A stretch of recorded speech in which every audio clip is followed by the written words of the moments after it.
U današnjem video radu analiziramo učešće pripadnika Vojske Srbije i Sjedinjenih Američkih Država u vojnoj vežbi Platinasti Vuk 23.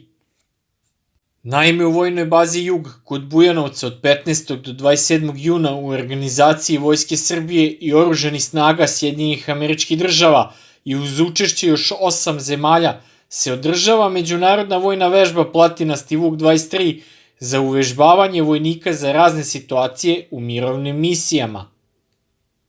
Za Vojsku Srbije je to najrealnija vežba, jer već godinama ima svoje pripadnike u jedinicama plavih šlemova u Libanu, Africi i na Kipru i ima važnu spoljnopolitičku i vojno-diplomatsku ulogu jer simboliše odbrambene veze sa zemljama učesnicama.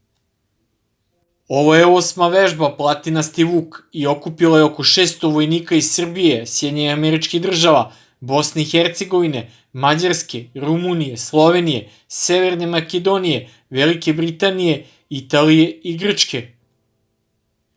Uvežbavaju se situacije koje vežbajuće armije mogu zadesiti u mirovnim misijama kao što su odbrana baze, patrola, primjena nesmrtonosnog oružja i kontrola masovnog okupljanja.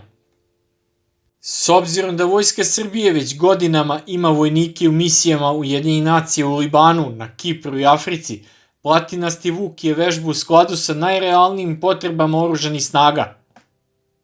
Iako se vojska uvežbava i za odbranu države od oružanog napada, protiv teroristička dejstva i zaštitu vazdušnog prostora, nijedna od tih situacija se nije dogodilo poslednje 2 decenije i nije bilo potrebno angažovanje oružanih snaga. Na početku vojne vežbe je formirana multinacionalna komanda vežbe i pripadnici te komande iz većine zemalja učesnica činili su poseban stroj na pisti za postrojavanje u bazi Jug. Cilj vežbe Platinasti Vuk 23 je unapređenje interoperabilnosti i međusobnog razumevanja oružanih snaga partnerskih zemalja u toku izvršenja operacije podrške miru u multinacionalnom okruženju. Kako se navodi u saopštenju Ministarstva odbrane Srbije, borba u urbanoj sredini, odbrana baze, kontrola masovnog okupljanja i rad na kontrolnom punktu deo su vežbovnih aktivnosti predviđenih scenarijom vežbe. Uvežbavaće se taktike, tehnike i procedure koje se primenjuju prilikom angažovanja u mirovnim operacijama sa težištem na upotrebi neubojitog oružja. Do sada su na sličan način uvežbavali pripadnici Vojske Srbije pre odlaska u mirovnu misiju Ujedinjenih nacija u Libanu. Vojnici Vojske Srbije obavljaju zadatke na granici Libana i Izraela. U sastavu su španskog kontingenta i pod komandom snaga Ujedinjenih nacija.